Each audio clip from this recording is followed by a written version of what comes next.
নমস্কার, আপনারা দেখছেন হাই নিউজ। আমি শ্রীপর্ণা রয়েছে আপনাদের সঙ্গে। শুরু করছি আজকে নিউজ টুডে। আর শুরুতে দেখে নেব আজকে হেডলাইন্স।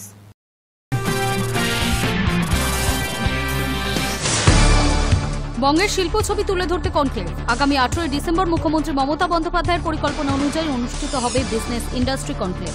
ধনধান্য প্রেক্ষাগৃহে এই কনক্লেভের উদ্বোধন করবেন মুখ্যমন্ত্রী।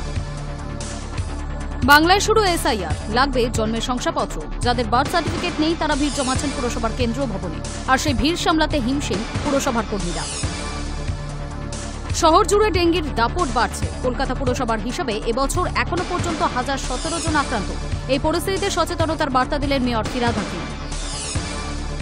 হাওড়া ডিভিশনে আগামী সপ্তাহে বাতিল একাধিক ট্রেন।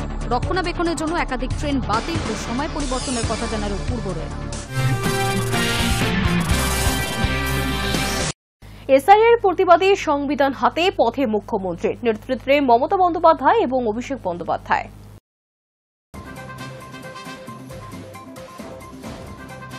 পূর্ব ঘোষণা অনুযায়ী মঙ্গলবার 2:30টার পর রেড রোডে বি.আর. আম্বেদকরের মূর্তির সামনে থেকে শুরু হয় তৃণমূল কংগ্রেসের মিছিল। নেতৃত্বে মুখ্যমন্ত্রী মমতা বন্দ্যোপাধ্যায় ও দলের সর্বভারতীয় সাধারণ সম্পাদক অভিষেক বন্দ্যোপাধ্যায়।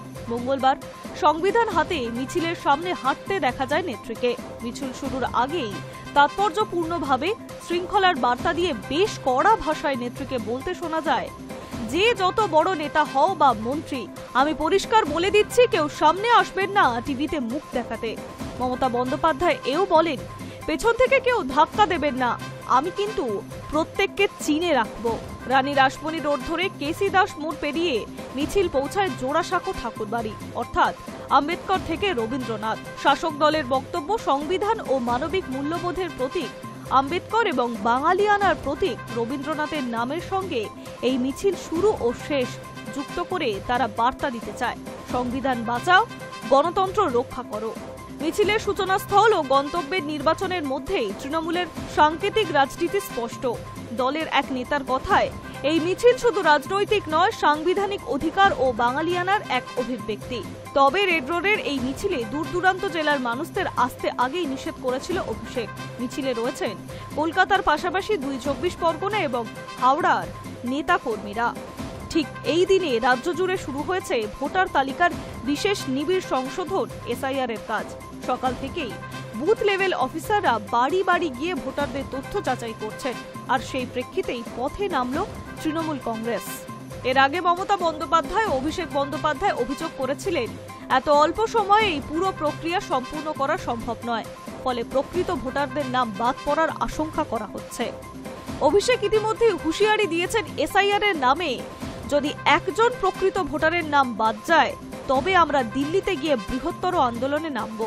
রাজনৈতিক মহলের মতে, ভোটার তালিকা সংশোধনের প্রক্রিয়ার সঙ্গে এই মিছিলের দিন মিলিয়ে নেওয়া নিছক কাকতালীয় নয়।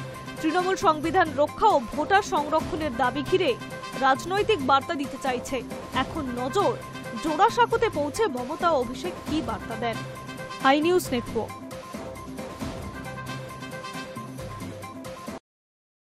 বাংলায় কথা বললেই বাংলাদেশি নয়, এজেন্সি দিয়ে ভুয়ো খবর ছড়াচ্ছে বিজেপি। এসআইআর নিয়ে ষড়যন্ত্রের অভিযোগ তুলে মঙ্গলবার জোড়াসাঁকোর সামনে সভা থেকে এভাবেই কেন্দ্রের বিজেপি সরকারকে বিঁধলেন মুখ্যমন্ত্রী মমতা বন্দ্যোপাধ্যায়।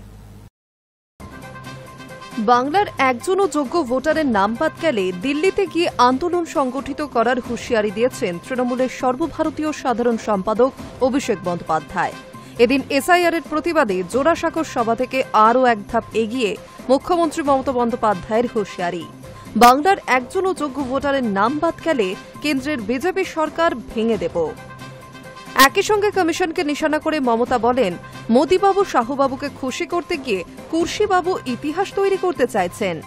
বিজেপিকে ফেকুবাবু বলে কটাক্ষ করে মমতা এও বলেন, এতদিন পর প্রমাণ দিতে হবে আমরা ভারতের নাগরিক কিনা। মমতার অভিযোগ, বাংলার 2 কোটি মানুষের নাম কেটে বিজেপি বাংলা দখলের ছক কষছে। ওরা হিসেব কষে নাকি দেখেছে ওদের ভোট 39% আর আমাদের 40%। 2 কোটি নাম বাদ দিলে নাকি ক্ষমতা দখল করতে পারবে।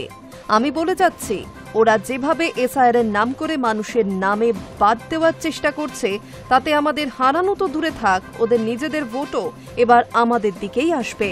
কারণ যেভাবে মানুষকে ওরা ভিটে মাটি উচ্ছেদ করতে চাইছে তাতে ওদের ঘরেও বিদ্রোহ শুরু হয়ে গিয়েছে। এসআইআর এর নামে মানুষের গণতান্ত্রিক অধিকার কেড়ে নেওয়ার অভিযোগে এদিন কলকাতায় মহা মিছিলের ডাক দিয়েছিল তৃণমূল কংগ্রেস। রেড রোড থেকে জোড়াসাঁকো মিছিল শেষে বিজেপিকে আক্রমণ করে মুখ্যমন্ত্রী বলেন, স্বাধীনতা আন্দোলনের সময় বিজেপি কোথায় ছিল? ওদের তো তখনও জন্মই হয়নি। ওরা কি করে জানবে দেশের স্বাধীনতার ইতিহাস? ওরা সবচেয়ে বড় জনগণের টাকা লুটেরা জোরদার। নাম না করে এরপরে বিজেপির নেতাদের মূর্খ অর্ধশিক্ষিত গণ্ডমূর্খের সঙ্গে তুলনা করে কমিশন ও বিজেপি আতাতের অভিযোগ এনে মমতা বলেন, গত লোকসভাতেও জিতত না বিজেপি, হঠাৎ করে ইলেকশন কমিশন ওদের ভোটের পার্সেন্টেজ বাড়িয়ে দিল, তাতেই কটা বেশি আসনে জিতেছে। মমতা প্রশ্ন তুলেছেন, এই ভোটার তালিকা যদি ত্রুটিযুক্ত হয় তাহলে এই ভোটার লিস্টেই তো তোমরা সরকার করেছ, আগে নিজেরা ইস্তফা দাও, তারপরে এসআইআর করবে। নাম না করে শাহকে মির্জাফর বলে কটাক্ষ করে মমতা বলেন, আমি ইতিহাসের মির্জাফরের কথা বলছি না, আমি এখনকার মির্জাফরের কথা বলছি যে সারা দেশে দাঙ্গা বাঁধাচ্ছে। মির্জাফর বাবু, আপনি অসমে কেন এসআইআর করলেন না? কমিশনের আধিকারিককে কুর্শিবাবু বলে কটাক্ষ করে মমতা আরও বলেন, রোহিঙ্গারা এলে কোনটা দিয়ে আসবে? আসলে তো নাগাল্যান্ড মিজোরাম দিয়ে আসবে। তাহলে নর্থ ইস্টে কি এসআইআর করেছেন?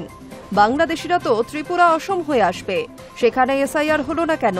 ক্ষমতা এসে নিজেদের গোখরো ভাবছে বলেও দাবি মুখ্যমন্ত্রী মমতা বন্দ্যোপাধ্যায়ের। High news network.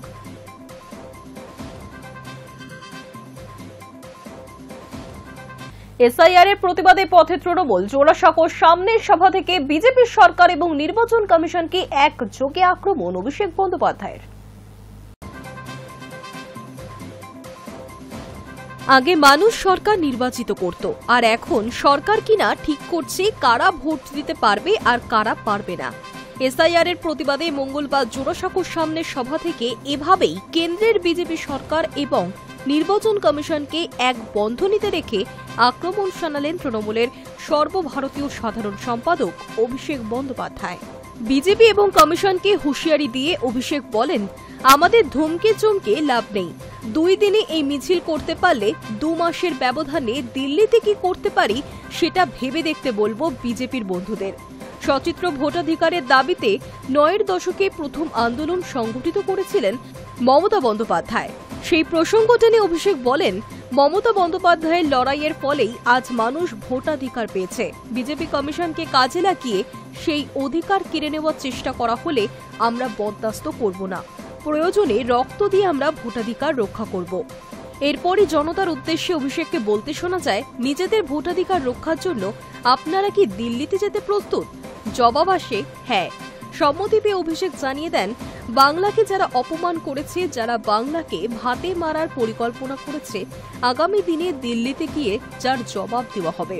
এসআইআর এর প্রতিবাদে এবং মানুষের গণতান্ত্রিক অধিকার রক্ষার স্বার্থে রেড রোডে বি.আর. আম্বেদকরের মূর্তির সামনে থেকে জোড়াসাঁকো ঠাকুরবাড়ি পর্যন্ত মিছিলের ডাক দিয়েছিল শাসক দল। নেতৃত্বে ছিলেন মুখ্যমন্ত্রী মমতা বন্দ্যোপাধ্যায় এবং দলের সর্বভারতীয় সাধারণ সম্পাদক Abhishek Bandyopadhyay. Hi news network.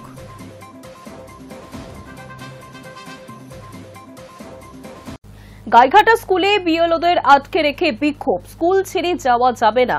SIR এর কাজে বিএলওর কাজে যেতে পারবেন না শিক্ষকরা, দাবি অভিভাবকদের।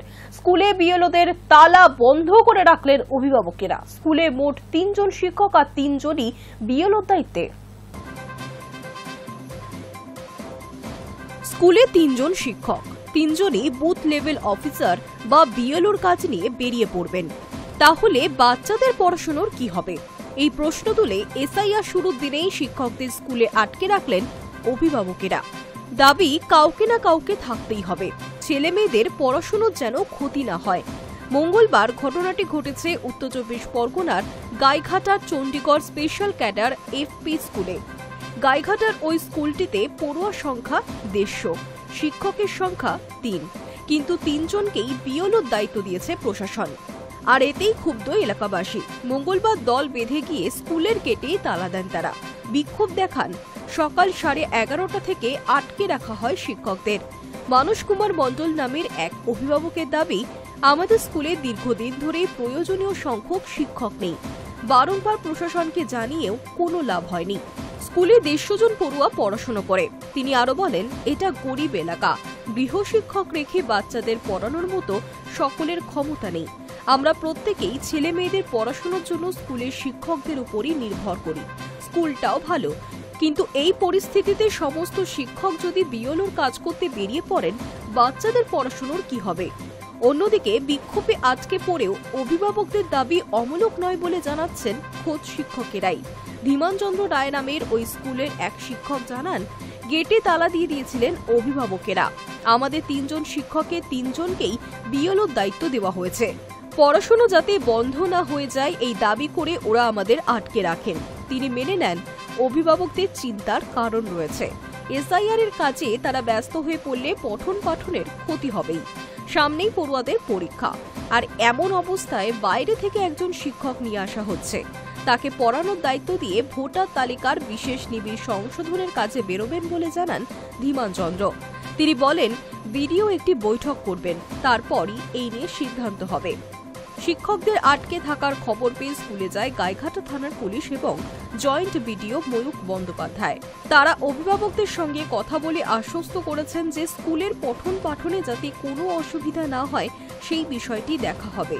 আশ্বাস পেয়ে গেট থেকে তালা খোলেন অভিভাবকেরা। তবে শিক্ষক না আসা পর্যন্ত দুশ্চিন্তামুক্ত হতে পারছেন না তারাও।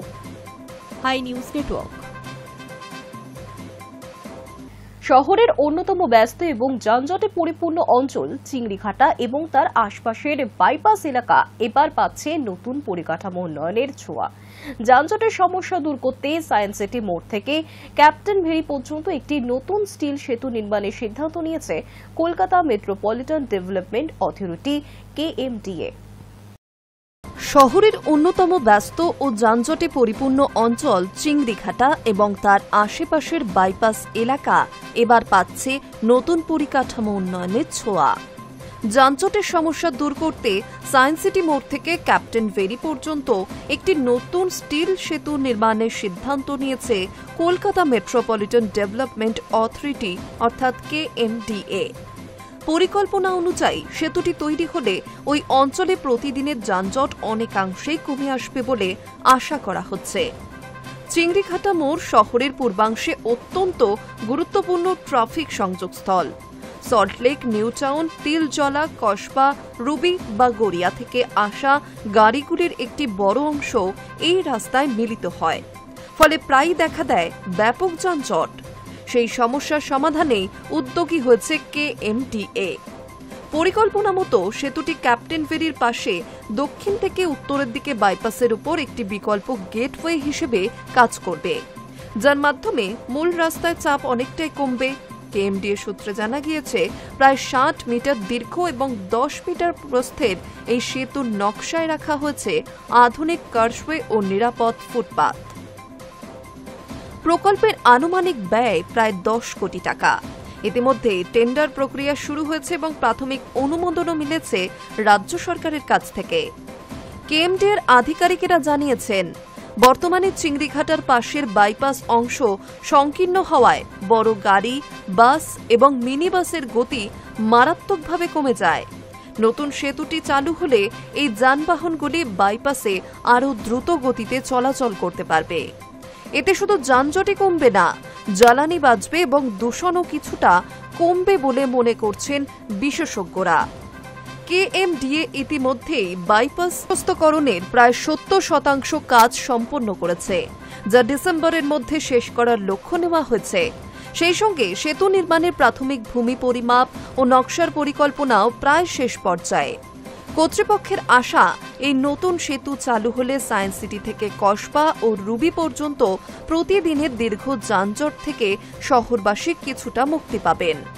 পরিকাঠামোগত এই উন্নয়নের ফলে পূর্ব কলকাতার সঙ্গে দক্ষিণ কলকাতার সংযোগ আরও গতিশীল হবে, যা রাজ্যের অন্যতম ব্যস্ত পরিবহন করিডোরে গতিও আনবে। Hi news network. Haridevpur shootout কাণ্ডে এবার পুলিশের জালে শুটারও। সোমবার কয়েক ঘন্টার মধ্যেই গ্রেফতার হয়েছিল গুলিবিদ্ধ মহিলার প্রেমিক বাবলু ঘোষ। এরপর ঘটনার রাতেই শুটারকেও বালিগঞ্জের ডেরা থেকে গ্রেফতার করেছে পুলিশ। বেহালার সরসোনা থেকে উদ্ধার করা হয়েছে ব্যবহার করা সেই আগ্নেয়াস্ত্র। হরিদেবপুর শুটআউট কাণ্ডে এবার পুলিশের জালে শুটারও। সোমবার রাতেই তাকে বালিগঞ্জের ডেরা থেকে গ্রেফতার করেছে পুলিশ। বেহালার সরসোনা থেকে উদ্ধার করা হয়েছে ব্যবহৃত আগ্নেয়াস্ত্র। এদিন কয়েক ঘন্টার মধ্যেই গ্রেফতার হয়েছিল গুলিবিদ্ধ মহিলার প্রেমিক বাবলু ঘোষ। আর সেই রাতেই তার বন্ধু বাপ্পা দাসকে জালে এনে একদিনের মধ্যেই এই ঘটনার কিনার করে ফেলল হরিদেবপুর থানার পুলিশ। বালিগঞ্জ থেকে ধৃত বাপ্পাই গুলি চালিয়েছিল বলে পুলিশের জেরায় জানিয়েছে। এর নেপথ্যে কাহিনীও জানতে পেরেছেন তদন্তকারীরা। সোমবার প্রাতঃভ্রমণের সময় প্রাণঘাতী হামলা চলে হরিদেবপুরের বাসিন্দা 50 মৌসুমী হালদারের উপর। পিছন থেকে বাইকে এসে দুজন তাকে গুলি করে। পিঠে গুলি লাগায় তিনি প্রাণে বেঁচে যান। রক্তাক্ত অবস্থায় লুটিয়ে পড়তেই প্রেমিক বাবলু ঘোষের নাম জানিয়ে সন্দেহ প্রকাশ করেছিলেন তিনি। আর সেই বয়ান এবং প্রতিবেশীদের জিজ্ঞাসাবাদ করে পুলিশ 3 ঘন্টার মধ্যে বাবলুকে গ্রেফতার করে। জানা যায় মৌসুমী ও বাবলুর বিবাহ বহির্ভূত সম্পর্কে টানাপোড়েনের কারণেই এই হামলা। সম্প্রতি প্রেমের সম্পর্ক থেকে মৌসুমী বেরিয়ে আসতে চাইলেও নাছোড় বাবলু। আর তার জেরেই প্রাণে মেরে ফেলার ছক। পুলিশি জেরায় বাবলু জানিয়েছে অপধৃত তথা শুটার বাপ্পা তার বন্ধু। একদিন মদের আসরে দুই বন্ধুর মধ্যে এই নিয়ে আলোচনা হয়। সব শুনে বাপ্পা নাকি বলেছিল মৌসুমীকে পৃথিবী থেকে সরিয়ে দেওয়ার কাজটা সে করে দেবে। তাতে রাজি হয়ে দুই বন্ধু মিলে খুনের ষড়যন্ত্র করে এবং সোমবার সকালে সেই চেষ্টাও করা হয়। পরিকল্পনা মাফিক পিস্তল থেকে মৌসুমীকে গুলি করা হয়, তবে তিনি বেঁচে যাবেন তা কেউই ভাবতে পারেনি। তাই শুট আউটের পর তড়িঘড়ি বাবলু ও বাপ্পা দুদিকে পালানোর চেষ্টা করেছিল। পরে পুলিশের জালে ধরা পড়ে এবং তারপর বাপ্পার কথা জানায় বাবলু। তার ভিত্তিতেই বালিগঞ্জ থেকে গ্রেফতার হয় বাপ্পা। পুলিশ জানতে পেরেছে ব্যবহৃত পিস্তলটি বাবলুরই।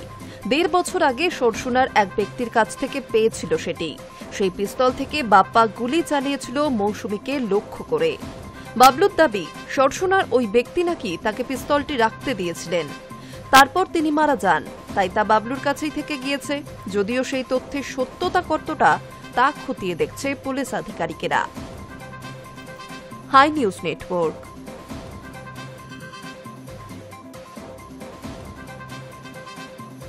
ফের ভয়াবহ ট্রেন দুর্ঘটনা। মালগাড়ির সঙ্গে যাত্রীবাহী ট্রেনের মুখোমুখি সংঘর্ষ। মৃতের সংখ্যা ধীরে ধীরে বাড়তে পারে বলে আশঙ্কা করা হচ্ছে। আহত হয়েছেন এই দুর্ঘটনায় আরও অনেকেই। চাঞ্চল্যকর ঘটনাটি ঘটেছে ছত্তিশগড়ের বিলাসপুরে। ঘটনাকে কেন্দ্র করে তীব্র চাঞ্চল্য তৈরি হয়েছে। যাত্রীবাহী ট্রেন এবং মালগাড়ির সংঘর্ষ। মঙ্গলবার বিকেলে ছত্তিশগড়ের বিলাসপুরে ঘটনাটি ঘটেছে।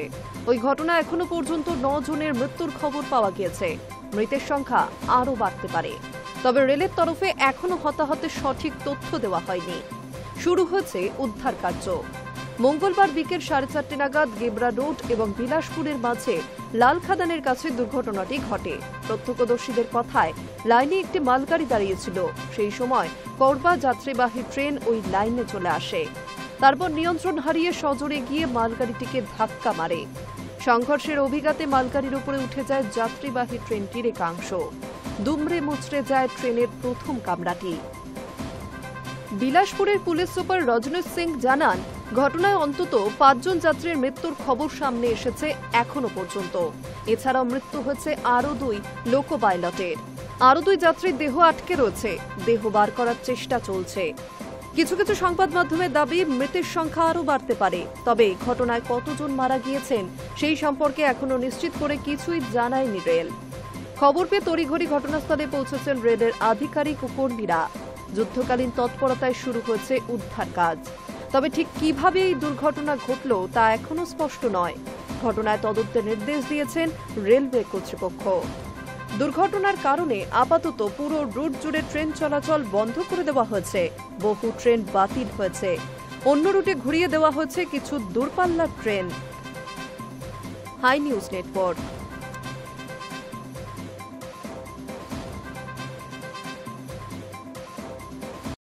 কোয়েম্বাটুর বিমানবন্দরের কাছে এক কলেজ ছাত্রীকে তরুণীকে গণধর্ষণের অভিযোগ উঠেছিল, আর এই ঘটনায় অভিযুক্ত 3 ব্যক্তিকে গ্রেফতার করেছে পুলিশ। গ্রেফতারের সময় পালানোর চেষ্টা করায় এবং পুলিশ আধিকারিকের উপর হামলা করায় পাল্টা গুলি চালায় পুলিশ। এর ফলে 3 অভিযুক্তই গুলিবিদ্ধ হয়েছেন। রবিবার রাতে বিশ্বকাপ জিতেছে ভারতের মহিলা ক্রিকেট দল। সেই রাতেই নারী নিরাপত্তা নিয়ে প্রশ্ন উঠল দক্ষিণের রাজ্য তামিলনাড়ুতেই।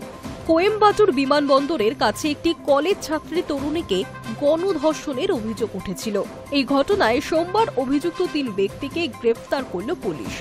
গ্রেফতারের সময় পালানোর চেষ্টা করায় এবং পুলিশ আধিকারিকদের হামলা করায় পাল্টা গুলি চালায় তারা।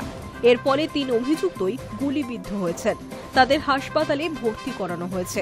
রবিবারের ঘটনার পর সোমবার ফের পালানোর চেষ্টা করে 3 দুষ্কৃতী, কিন্তু একটি মন্দিরের কাছে তাদের ঘিরে ফেলে পুলিশ বাহিনী। এই সময় আচমকাই ধারালো কাস্তে হাতে পুলিশ কর্মীদের উপর আক্রমণ চালায় তারা।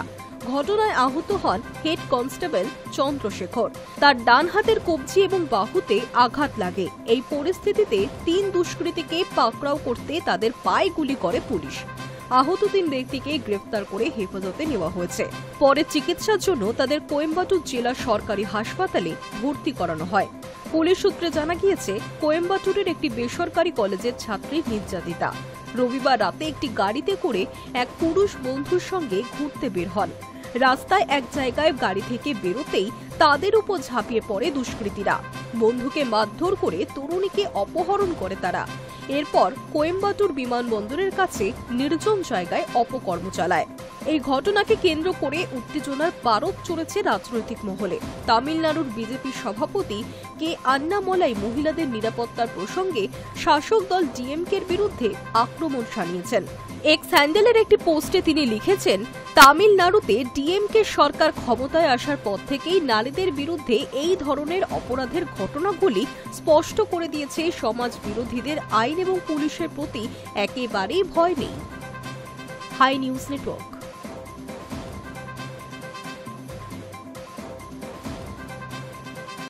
নজর রাখবো ওয়েদার আপডেটে। মঙ্গলে পারদ পতন বাংলায়।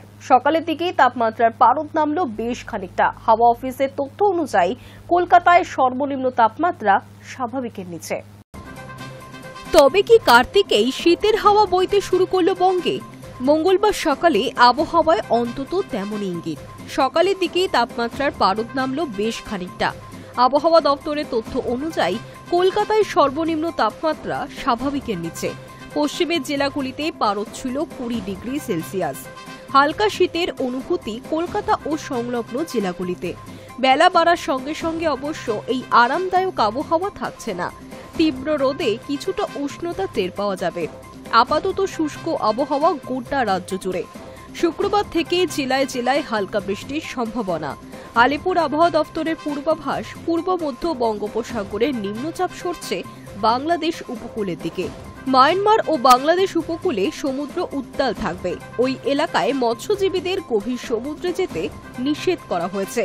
দক্ষিণ বাংলাদেশ সংলগ্ন এলাকা এবং পূর্ব মধ্য ও উত্তর পূর্ব বঙ্গোপসাগরের গভীরে মৎস্যজীবীদের যেতে নিষেধ করেছে আবহাওয়া দপ্তর। বুধবার পর্যন্ত এই নিষেধাজ্ঞা জারি থাকবে। পূর্ব মধ্য বঙ্গোপসাগরে এবং মায়ানমার উপকূলে নিম্নচাপের অবস্থান। এটি উত্তর ও উত্তর পশ্চিম দিকে এগোতে পারে। আগামী 24 ঘন্টায় বাংলাদেশ ও সংলগ্ন মায়ানমার উপকূলে অবস্থান করবে। দক্ষিণবঙ্গে আগামী কয়েকদিন পরিষ্কার আকাশ, শুষ্ক আবহাওয়া।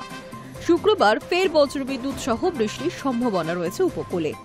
দক্ষিণ 24 পরগনা জেলার কিছু অংশে হালকা বৃষ্টির সামান্য সম্ভাবনা। মঙ্গলবার তাপমাত্রা কিছুটা কমেছে। সকালের দিকে হালকা মনোরম আবহাওয়া। বাতাসে জলীয় বাষ্পের পরিমাণ কমবে। বৃষ্টির সম্ভাবনা কার্যত নেই। তবে শুক্রবার ফের আবহাওয়া পরিবর্তনের পূর্বাভাস রয়েছে। বাতাসে তখন বাড়বে জলীয় বাষ্পের পরিমাণ। বজ্রবিদ্যুৎ সহ বৃষ্টির সম্ভাবনা রয়েছে উপকূলের জেলাগুলিতে। উত্তরবঙ্গেও মূলত পরিষ্কার আকাশ। দার্জিলিং, কালিম্পংয়ের পার্বত্য এলাকায় সকালে ও রাতে কুয়াশার সম্ভাবনা। রবিবার পর্যন্ত বৃষ্টির সম্ভাবনা কার্যত নেই। Hi news network.